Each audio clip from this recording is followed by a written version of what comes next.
저희가 지난번에 우리 유현규 전도사님하고 우리 주 전도사님이 특송하고 난 이후에 특송 신청이 없는 것 같아요. 우리 저기 구역별로 좀 하시든지 아니면은 가정별로 좀 하시든지 뭐 매주는 아니더라도 가끔 좀 했으면 좋겠어요.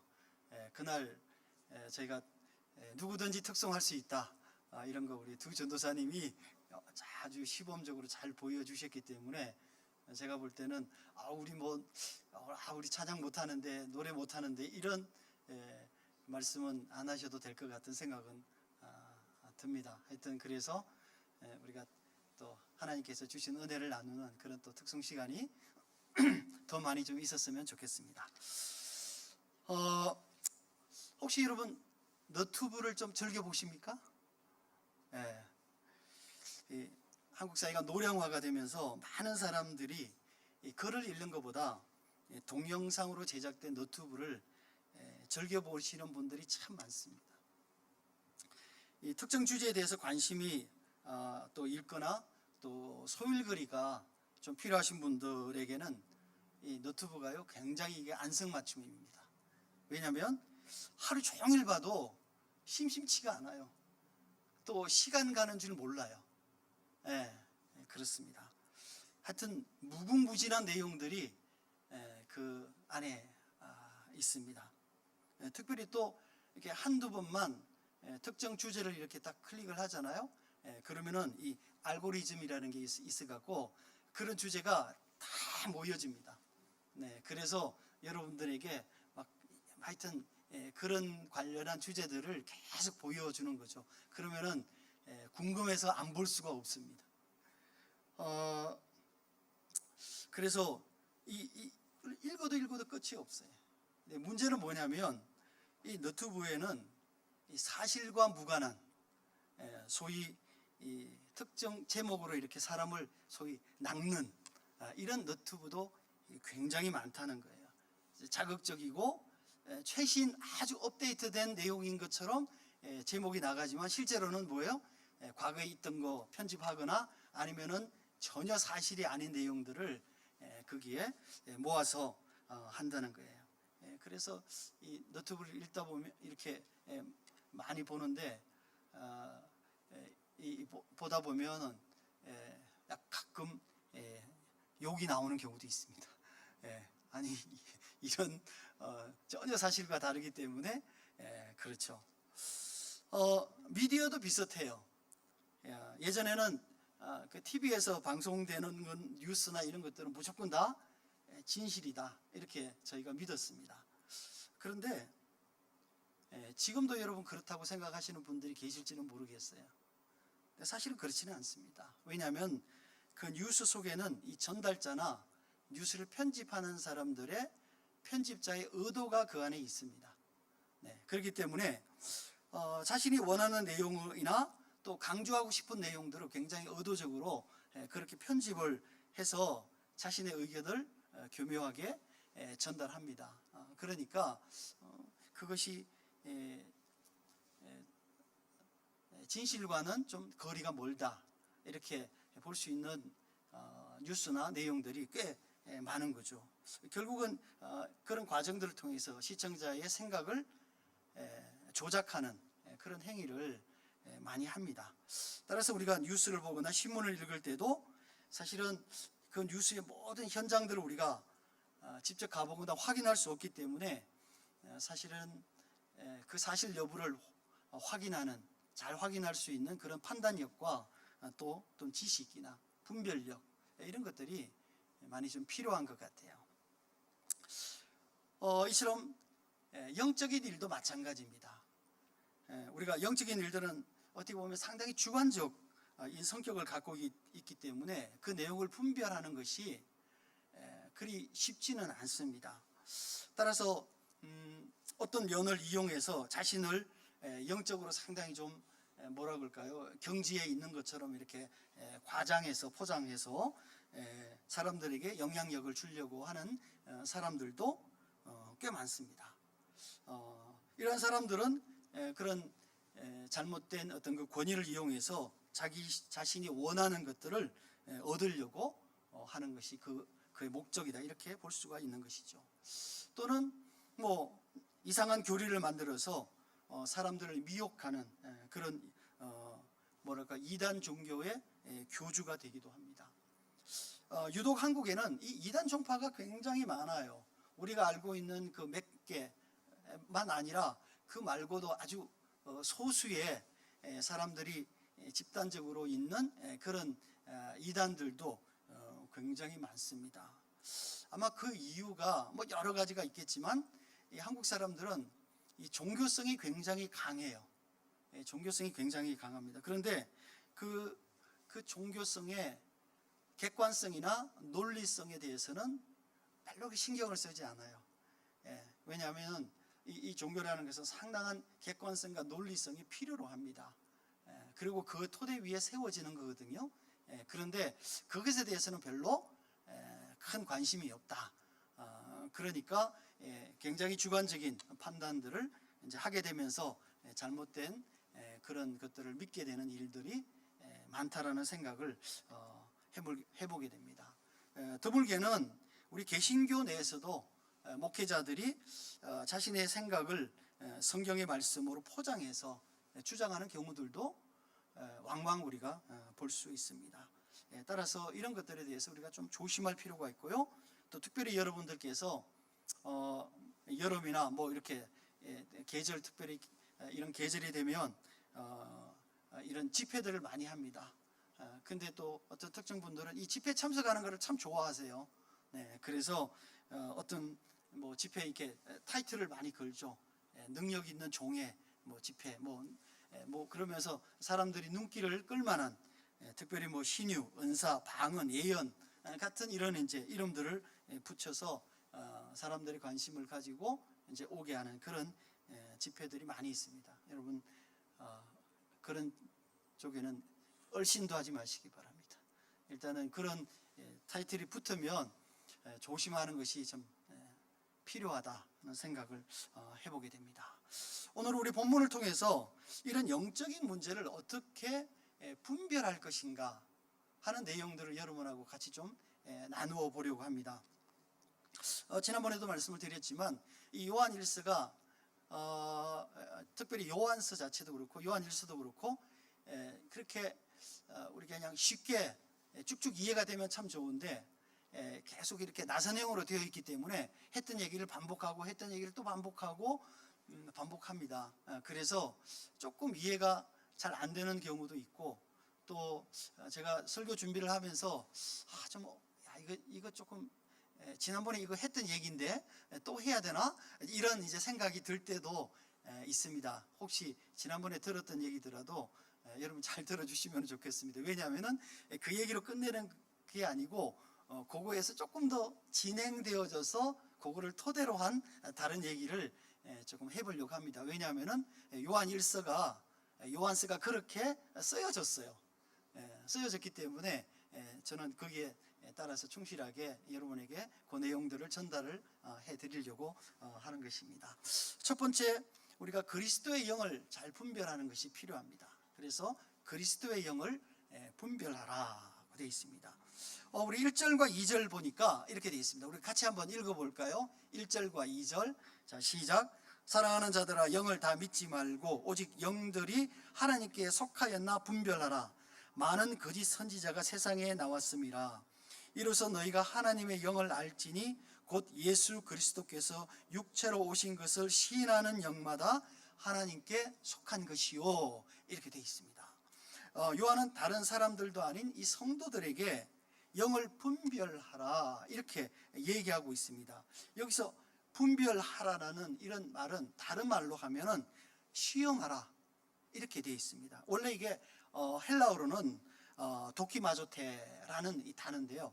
이 말은 어원적으로는 진위를 밝히다 이런 의미예요. 진위를 밝히다. 예를 들면 이런 거예요. 우리나라에서는 잘 볼 수 없는 건데요. 미국에 가서 어떤 가게에 가서 우리가 물건을 사고 슈퍼 같은 데 가서 이 $100짜리 지폐를 내잖아요. 그럼 그 사람들이 예외 없이 요 밑에 이렇게 불빛이 있는데 이렇게 비춰봅니다.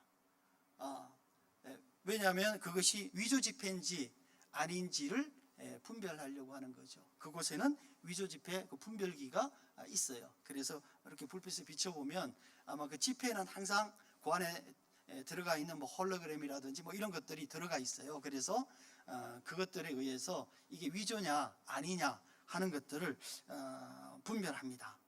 그래서 그렇게 분별한다는 것은 뭐겠습니까? 이 진위를 가리는 원래 그 기준이 있다는 거죠. 기준이 있다는 겁니다. 바로 이 영을 분별하는, 그리스도의 영을 분별하는 이 기준을 2절에서 얘기하고 있어요. 뭐라 그러냐면은 예수께서 하나님으로서 인간의 몸을 입고 오신 것을 믿는 자는 하나님의 영, 곧 올바른 영을 가진 사람들이다, 이렇게 얘기하고 있는 거예요. 그러니까 예수님께서 사람의 몸을 입고, 하나님으로서 사람의 몸을 입고 온 것을 믿는 자는 올바른 영을 가진 사람이다, 이렇게 얘기를 하고 있는 거예요. 여러 번 말씀을 드렸지만 당시 교회 내에서 가장 큰 어떤 그 문제는 뭐였냐면은 영지주의자들이었어요. 그러니까 영지주의자들이 여러 가지가 있지만, 주장하는 것들이 있지만, 그 중에서 지금 요한서에서 많이 얘기하는 것 중에 하나가 뭐냐면 이제 가현설이다, 이렇게 얘기했어요. 이 가현설은 뭐냐면은 이 성스러운 하나님이 우리가 천한 이 인간의 몸을 입고 올 수가 없다는 거예요. 절대로 그럴 리가 없다는 거예요. 잠깐 보였다가 잠깐 우리에게 잠깐 보여주신 것, 그런 정도라는 거지, 인간의 몸을 입고 그 인간의 몸에서 태어나서 성장하시고 그러지 않았다는 거예요. 그러니까 성경에서 얘기하는 것과는, 요한이 얘기하는 것과는 너무 다른 거죠. 따라서 우리가 예수를 믿는다는 얘기는 예수 그리스도의 완전한 인성, 사람 되심, 그 다음에 신성, 하나님 되심을 온전하게 믿는다 하는 것을 여기서 얘기를 하고 있는 것입니다.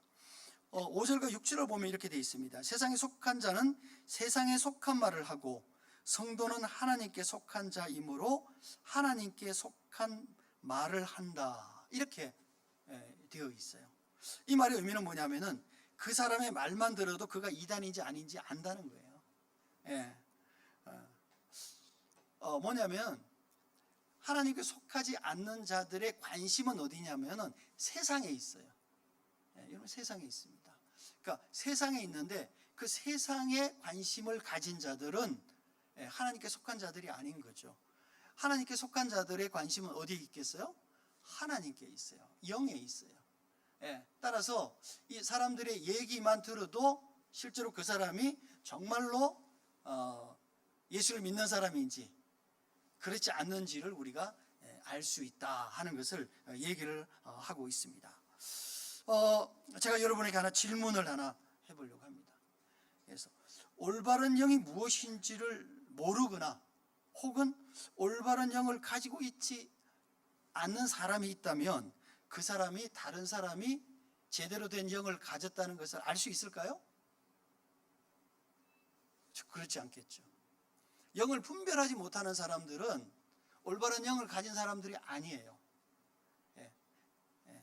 왜냐하면 6절에 보니까 마지막에 진리의 영과 미혹의 영을 이로써 뭐를 통해서? 시험을 통해서 아느니라, 이렇게 돼 있어요.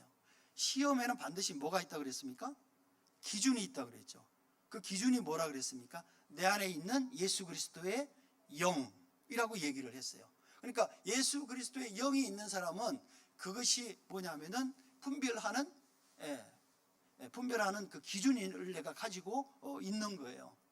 그런데 그렇지 않으면은 내가 다른 사람이 다른 영을 가지고 있는지를 절대로 알 수가 없다 하는 것을 얘기하고 있는 것입니다. 그렇다면 우리가 이단의 미혹이 됐다든지 혹은 맞지도 않는 성경의 내용을 진짜인 것처럼 가르치는데 우리가 그걸 잘 모른다든지 혹은 실제로 그렇게 가르친다든지 하는 사람들은, 그 사람들은 뭐냐면은 올바른 영이 없다는 거예요. 올바른 영이 있어야 그 영에 따른 올바른 지식이 내 안에 축적이 되어져 가는 거예요. 축적이 되어져 가는 거예요. 예를 들어서 이렇습니다. 여러분이 지금 신천지 성도가 되지 않고 이 자리에 있다는 것의 경우의 수를 한번 생각을 해보자는 거죠. 그건 뭐냐면은 첫 번째, 여러분이 올바른 영을 가지고 계시고 거기에 대한 고백이 있기 때문에 내가 정확하게 그걸 알기 때문에 혹시 누군가가 다가와도 그거를 니네는 아니야 라고 거절하는 경우, 첫 번째. 두 번째 경우는 운이 좋아서 한 번도 나는 신천지 사람을 만난 적이 없어. 이런 경우 굉장히 운이 좋은 거죠. 네, 이런 경우. 세 번째, 난 내용을 잘 모르는데 뭔가 저 사람들이 신천지라고 하니까 조금 깨름직해. 저 사람들은 되게 안 좋은 사람들인 것 같아. 그래서 내가 의도적으로 피한 경우. 여러분 어떤 경우예요? 첫 번째 경우요? 세 번째 경우요? 세 번째 경우. 이게 문제가 심각하네, 그죠? 세 번째 경우라면 문제가 심각한 거죠. 왜냐하면 우리가 잘 생각해 보면 내가 지금 정확하게 내 안에, 내 신앙의 중심에 어떤 영이 있는지 아니면 영이 없는지 우리가 알 수가 있는 거죠. 생각해 보면. 왜냐하면 이게 너무 중요한 거예요. 왜냐하면 교회를 얼마나 오래 다니든 교회에 대한 직분이 어떤 직분을 갖고 있든 여러분 다른 영을 선택했다는 것은 뭐냐면은 그 사람 속에 그리스도의 영이 없는 거예요. 다른 사람을 선택했다는 것은요, 그 사람 안에 영이 없는 거예요. 왜냐하면은 내 안에 성령이 계시면, 내 안에 그리스도의 영이 계시면 그 영이 다른 영을 분별하기 때문에 그 영을 따라갈 수가 없어요. 내가 따라가는 게 아니라 내 안에 있는 그리스도가 그것을 인정하지 않는 거예요. 이게 중요해요. 내 의지로 가고 안 가고가 아니라 내 안에 계시는 성령께서 내 안에서 말씀하신다는 거. 저건 틀린 거야. 저건 가짜야 라고 말씀하신다는 거예요.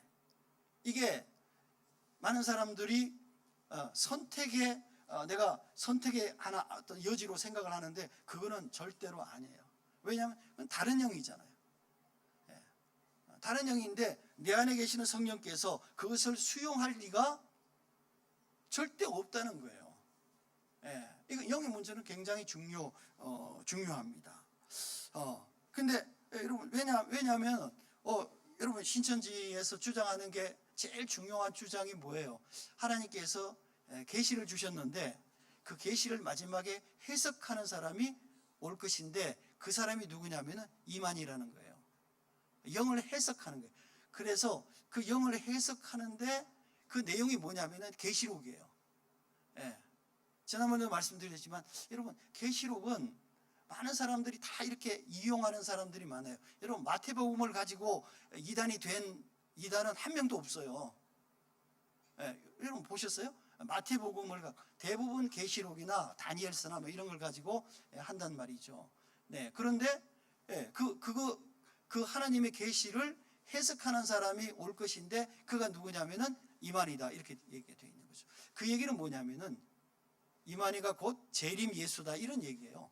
대놓고 얘기는 하지 않지만 이너서클에서는 얘기하겠죠. 이너서클에서는. 그런데 제가 예언을 하나 할까요? 이만희는 죽습니다. 진짜요. 하나님이 저한테 계시를 주셨어요. 이만희가 죽는다고 계시를 주셨어요. 그러니까 제가 틀림없는 것 같아요. 제가 막 잠자다가 받은 계시가 아니고 맨정신에 받은 계시예요. 이만희는 죽는다. 그렇게 돼 있어요. 그러니까 가짜인 거죠. 가짜인 거죠.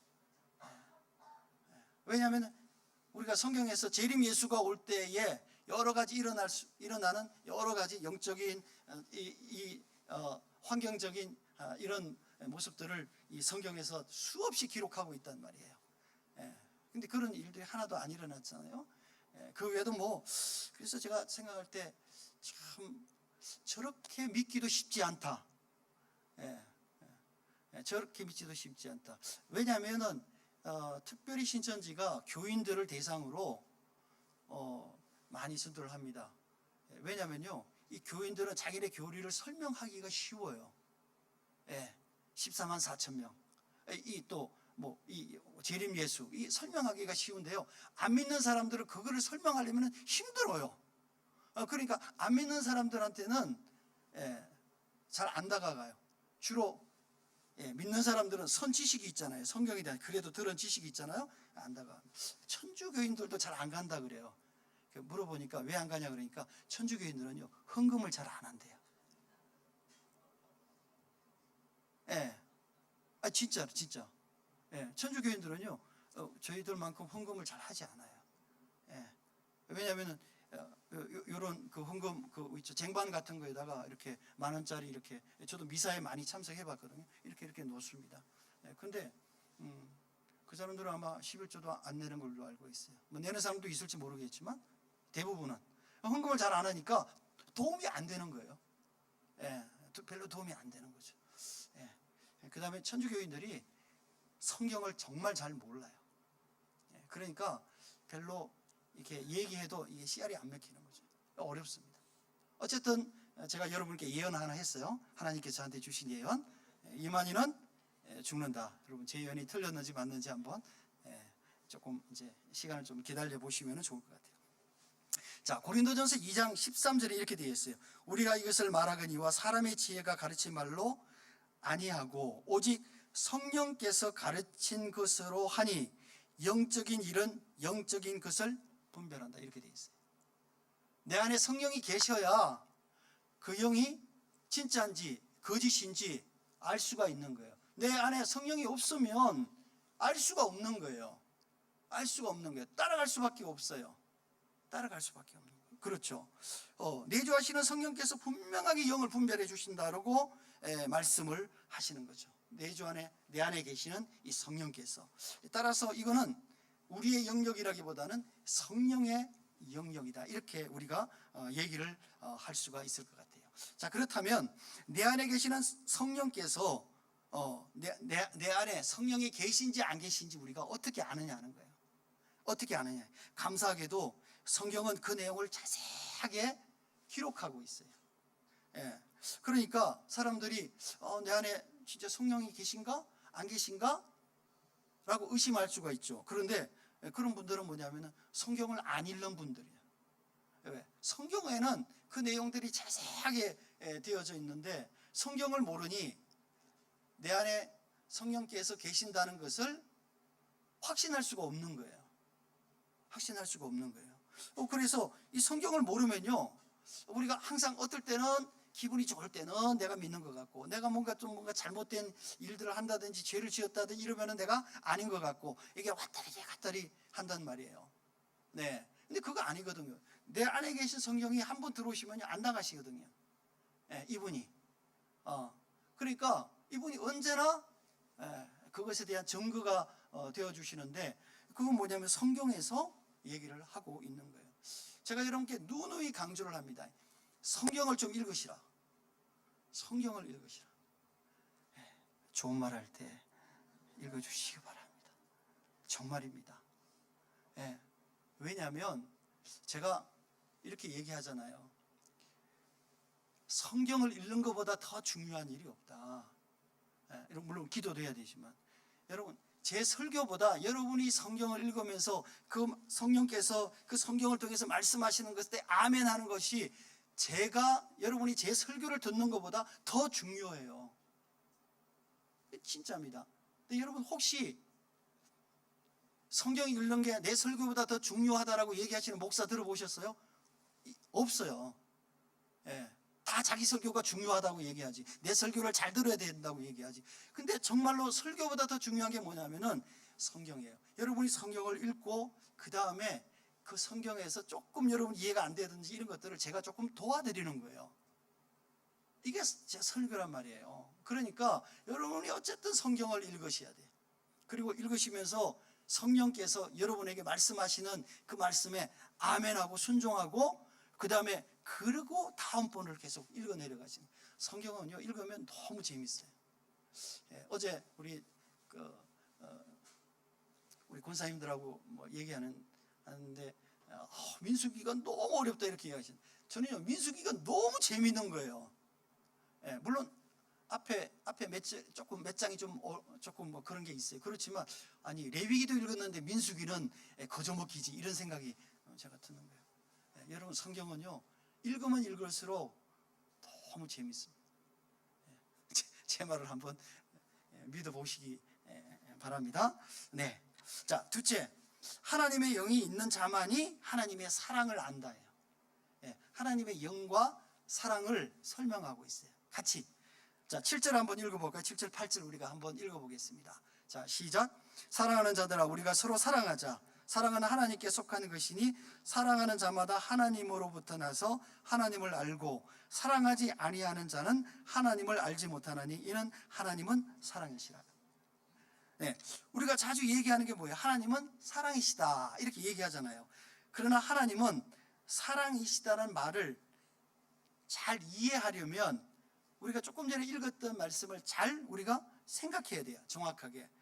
본문에서 얘기하는 것은 하나님은 사랑이시라고 고백하는 자는 뭐가 있는 자들이에요?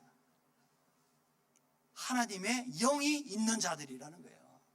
하나님의 영이 있어야지만 하나님은 사랑이시다라고 고백할 수가 있다는 거예요. 하나님의 영이 없는 자들은 하나님은 사랑이시다라고 고백할 수가 없어요. 왜냐하면 그 내용을 제가 설명을 해드리려고 합니다. 하나님께서는 우리를 사랑하시는 증거로 자기 아들을 우리에게 보내셨어요. 그리고 우리는 그 하나님의 영이 있는 자들은 그 그리스도를 아멘하고 우리가 받아들였어요. 그렇죠? 네. 그 말의 의미는 뭐냐면은 하나님이신 예수 그리스도께서 사람의 몸을 입고 이 땅에 오셨다는 것을 믿는 자들이에요. 네, 믿는 자들이에요. 여러분 이게 너무 완벽한 논리예요. 이게 우리는 성경을 자주 감정적으로 이해를 하려고 해요. 그런데 말씀을 드리지만 성경 아니 이 복음은요 세상에 누구도 흉내낼 수 없는 아주 강력한 논리성을 가지고 있어요. 성경은요 굉장히 논리적이에요. 그래서 그렇기 때문에 지난 2000년 동안 수많은 사람들이 성경을 공격했어요. 세상에 나와 있는 출판된 어떤 책보다 가장 공격을 많이 받은 책이 뭐냐면 성경이에요. 그런데 여러분 어떻습니까? 이 성경의 그 많은 공격에도 불구하고 이 성경 66권이 지금도 끄տն하게 건재하고 있잖아요. 지금도 수많은 사람들이 이 성경을 통해서 예수 그리스도를 알고 죄에서 해방되고 우리가 하나님 나라에 대한 소망을 갖게 되고 이 땅을 하나님의 나라에 소망을 가지고 살아가는 사람으로 우리가 변화되어져 가잖아요. 여러분 그 이유가 뭐겠어요? 성경에 있는 내용들이 뭐예요? 진실이라는 거죠. 진실이라는 거죠. 많은 사람들이 과학적으로 공격합니다. 그런데요 정말 많은 과학자들이 유명한 과학자들이 다 성경을 믿어요. 크리스찬들이에요. 여러분 만약에 자기가 공부한 거와 내가 믿는 것이 상충되면 믿을 수 있겠어요? 믿을 수 없죠. 믿을 수 없죠. 이게 그래서 이 성경을 우리가 잘 이해하는 것, 성경이 이 정도로 그냥 허술한 게 아니에요. 2000년의 이 공격 가운데서도 여전히 살아계신 하나님께서 이 성경을 보호하고 계시고 수많은 사람들이 이 말씀을 통해서 변화되어져 가고 있다 하는 것들을 우리가 반드시 기억할 필요가 있다는 거예요. 자, 그러면 성경은 하나님께서 우리를 사랑하신 것 같이 우리도 서로 사랑하는 것이 마땅하다 이렇게 얘기를 하고 있습니다. 그리고 그 사랑은 우리 것이 아니고 하나님으로부터 우리가 그 사랑을 배웠다 이렇게 얘기를 하고 있습니다. 근데 이 말은요 다시 한번 해석을 해야 됩니다. 그 말은 뭐냐면 이 말의 의미는 이거예요. 이 말의 의미는 우리가 사랑하되 하나님께서 사랑하시는 것들을 사랑할 뿐 아니라 하나님께서 사랑하시는 것처럼 사랑해야 된다, 이렇게 되어 있는 거예요. 우리가 하나님으로부터 사랑을 배웠다, 그리고 우리가 사랑하고 있다, 이 말의 의미는 하나님께서 사랑하시는 것들을 사랑해야 돼요. 또한 하나님께서 사랑하시는 것처럼 우리도 또한 사랑해야 된다, 이렇게 얘기를 하고 있는 거예요. 예. 이게 우리가 하나님으로부터 배운 사랑이고요, 하나님께서 우리에게 이 말씀을 통해서 가르쳐 주신 사랑이에요. 예. 우리는 단순히 사랑에서 제일 어려운 게 원수를 사랑하라, 예, 이게 사랑의 어떤 그 최고의 수준이다, 이렇게 얘기를 합니다. 근데 전혀 다른 얘기예요. 전혀 다른 얘기예요. 하나님께서 사랑하신 것들을 사랑하는 것, 하나님께서 사랑하지 않는 것이 있었습니까? 없었어요. 예. 예. 하나님께서, 그리스도께서 사람들을 사랑하실 때 끝까지 사랑하셨다 그랬어요. 예. 또 하나가 뭐냐면은 하나님께서 사랑하시는 것처럼 사랑하는 거예요. 예. 우리 흉내 내는 게 아니에요. 흉내 내는 게 아니에요.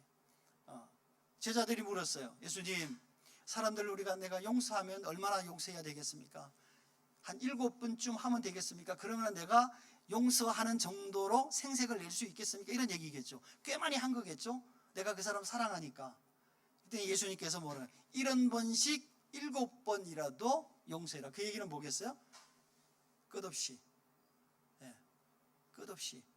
그게 하나님의 사랑이란 말이죠. 하나님께서 사랑하시는 방법이고 하나님께서 사랑하시는 깊이예요. 그러니까 우리로 하여금 뭐라고 그러시냐면 너희도 그렇게 사랑해라, 이렇게 얘기하고 있어요. 선별적인 사랑이 아니고, 그 다음에 네가 생각할 때 너의 생각을 충족하는 사랑이 아니고, 하나님께서 사랑할 수 없는 너를 사랑하신 것처럼 사랑해라, 이렇게 얘기를 하고 있다는 거죠. 자, 어떻습니까? 우리가 알고 있는 사랑하고 매우 어때요? 다르죠? 다르죠. 이게 뭐냐면은 하나님은 사랑이시다, 우리가 하나님으로부터 그 사랑을 배웠다라고 얘기하는 본질적 내용이라는 거예요. 이게 본질적 내용이라는 거예요. 예. 그래서 근데 우리가 생각해 볼 수 있죠. 우리는 절대 그렇게 사랑할 수 없는데 하나님 왜 우리가 절대 할 수 없는 이런 걸 우리에게 요구하시나, 이렇게 생각할 수가 있는 것이죠. 네. 물론 쉽지 않죠. 아니면 뭐 불가능하죠. 그러니까 그럼에도 불구하고 하나님께서 우리로 하여금 그렇게 사랑한다고 하시는 이유가 있어요. 그것은 뭐냐면은 그래야 하나님께서 나를 어떻게 사랑하시는지 하나님의 마음을 알게 되는 거예요. 하나님의 마음을 알게 되는 거예요. 예. 내가 사랑할 수 없는 사람을 사랑할 때, 사랑받을 수 없는 나를 하나님이 사랑하셨구나, 이걸 내가 알고 있는 거죠. 예. 내가 사랑할 때마다 이거 내가 더 해야 되나? 이런 생각이 들 때마다, 예, 70번씩 7번이라도 용서하셨던 그 하나님의 사랑이, 나를 용서하셨던 그 하나님의 사랑의 깊이를 내가 이해할 수가 있는 거죠. 예. 그렇지 않다면 우리의 사랑은요 굉장히 표피적인 거예요. 예. 그리고 남들에게 보이기 위한 거예요. 예. 이런 거죠. 아니면은 뭔가 결과를 기대하는 거예요. 예. 이게 우리의 인간의 사랑이란 말이죠. 예. 그거는 절대 내가 너희에게 가르친 사랑이 아니다 라고 얘기하는 게 하나님은 사랑이시다 라고 얘기하고 있고, 그 사랑을 우리가 배웠다라고 얘기할 수 있는 거예요.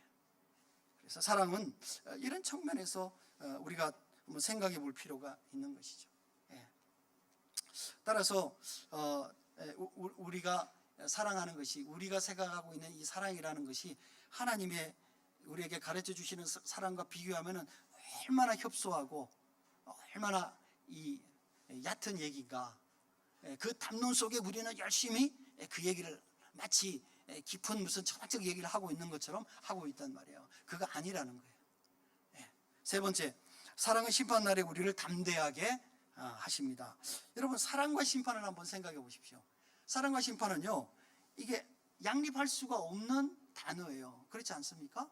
사랑하는데 심판한다, 이거 있을 수가 있습니까? 그렇지가 않아요. 사랑과 심판. 자, 그런데 요한은 우리에게 이렇게 얘기합니다. 온전한 사랑을 이해할 때 우리가 우리 속에 두려움이 없어진다, 이렇게 얘기하고 있어요. 그것은 뭐냐면은 우리 인간들이 갖고 있는 공통된 두려움이 있어요. 그게 뭐예요? 죽음이죠. 죽음이에요.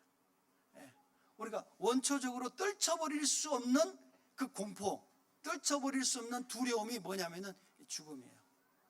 그런데 히브리서 9장 27절에 뭐라고 그러냐면은 한 번 죽는 것은 사람에게 정하신 것이요 그 후에는 심판이 있으리니, 이렇게 되어 있어요. 한 번 죽는 것은 사람에게 정하신 것이에요. 모두 다 죽어요. 모두 다 죽는데 그 다음에 뭐냐는 거죠. 그 다음에 심판이냐, 그 다음에 생명이냐, 이런 거죠. 따라서 심판이냐, 두 번째 사망이라고 그랬죠. 생명이냐에 따라서 첫 번째 죽음에 대한 태도가 어떻게 해요? 달라진다는 거예요. 왜냐하면 우리의 첫 번째 죽음은 두 번째 하나님께서 우리에게 주시는 생명으로 가는 문이기 때문이에요. 생명으로 가는, 영원한 생명으로 가는 문이기 때문에 그걸 두려워할 이유가 없는 거죠. 그런데 사람들은 두려워해요. 왜? 사망이니까. 따라서 이런 측면에서 우리가 그 심판에서 우리가 해방되는, 그리고 더 이상 우리 안에는 심판이 없다라는 그 말씀이 우리에게 뭐를 주느냐 하면은 두려움에서 우리를 해방시켜준다 하는 거죠. 사도 바울은 로마서 8장 12절에서 이렇게 얘기하고 있어요. 이러므로 이제 그리스도 예수 안에 있는 자에게는 결코 정죄함이 없나니 이는 그리스도 예수 안에 있는 생명의 성령의 법이 죄와 사망의 법에서 너를 해방하였음이라, 이렇게 선언하고 있어요. 이 위대한 선언이죠. 로마서 7장에 보면 사도 바울이 자기가 예수 안에 있음에도 불구하고 죄의 영향에서 벗어나지 못하는 자기 자신에 대한 심한 죄책에 사로잡혀 있는 모습을 얘기하고 있어요. 그런데 그런 인간의 죄성에도 불구하고 하나님께서 예수를 믿는 모든 자에게 그리스도의 죽음과 부활을 통해 죄와 사망의 법에서 우리를 해방하셨다라고 선포하고 있는 거예요. 내가 두려움을 갖고 있든지 없든지 간에 내 안에 성령이 있는 자들에게는 하나님께서 나에게 뭐를 주신 거예요? 생명의 성령의 법이 죄와 사망의 법에서 너를 해방하였습니다, 이렇게 되어 있거든요. 그런데 우리 안에 성령이 있음에도 불구하고 우리가 그런 두려움과 눌림을 갖고 있다는 것은 하나님께서 우리에게 이 땅에 살게 하신 그 기쁨과 다음 생을 바라보는 우리의 그 생을 바라보면서 우리가 살아가는 그 삶의 모습들이 굉장히 찌질해지는 거죠. 두려움 속에서 사니까. 근데 만약에 그게 없다면 우리가 어떻게 되겠습니까? 굉장한 기쁨을 가지고 살아갈 수 있는 거예요. 죽음을 두려워하지 않고 살아갈 수 있는 거예요. 여러분, 사람이 태어나면서부터 이 세상에서 가장 큰 해결할 수 없는 것이 두려움이잖아요. 그래서 생긴 것이 뭐예요? 많은 종교들을 만들어내는 거예요. 많은 종교들을. 그러나 그리스도 안에 생명이 있다는 사실을 그들은 생각지 못하는 거죠. 우리가 생명이 있으면 그걸 두려워할 이유가 없다는 거죠. 우리가 정말 감사함으로 우리가 죽음을 맞이할 수 있다. 왜? 그거는 생명으로 들어가는 문이기 때문에 그렇다는 거예요. 하나님의 사랑을 경험한 사람은 하나님께서 결코 어떠한 상황에서도 나를 포기하지 않으신다는 사실을 알고 있기 때문에 우리가 마지막 날의 심판에서도 우리를 지킬 것을 우리가 완전하게 믿는 거예요. 거기서 단순히 심판 때 우리를 지킨다는 것에서 나아가서 우리가 이 땅에서 우리의 삶의 태도가 달라지는 거예요. 우리의 삶의 태도가 달라지는 거예요. 따라서 하나님께서 우리에게 허락하시는 이 영생의 기쁨이 우리가 단지 죽어서 뿐만이 아니라 이 땅에서도 하나님께서 우리에게 허락하시는 이 하나님 나라의 정말 그 영생의 삶을 온전하게 우리로 하여금 누리면서 살아갈 수 있는 풍성한 삶을 제공해 주신다는 사실을 우리가 반드시 우리가 확신을 가지고 믿을 필요가 있다는 거예요. 사랑하는 성도 여러분, 그렇습니다. 우리가 아무리 교회 생활을 오래 해도 내 안에 성령님이 없으면, 그분이 누군지를 정확하게 모르면 우리는 다른 영의 유혹에 넘어갈 수밖에 없어요. 예. 그러면 하나님께서 우리에게 허락하신 성도로서 이 땅에서의 삶의 은혜와 기쁨, 그리고 하나님께서 우리에게 허락하신 다음 세대에 우리에게 허락하실 그 생명에 대한 그 온전하신 그 약속을 우리가 믿으면서 살 수가 없는 거예요. 그것을 경험할 수가 없는 거예요. 말씀을 통해서 하나님은 누구시며, 나를 위해서 이 땅에 오신 예수 그리스도는 누구시며, 내주하시는 성령은 누구신가를 우리가 정확하게 잘 이해하고 믿고 동행할 때 우리는 하나님 나라의 백성으로서 하나님께서 우리에게 주시는 온전한 은혜와 축복을 누릴 수가 있는 것입니다. 바라기는 성도 여러분의 삶 가운데 삼위일체 하나님을 더 깊이 아는 그런 온전한 기쁨과 즐거움과 은혜가 있으시기를 축원합니다.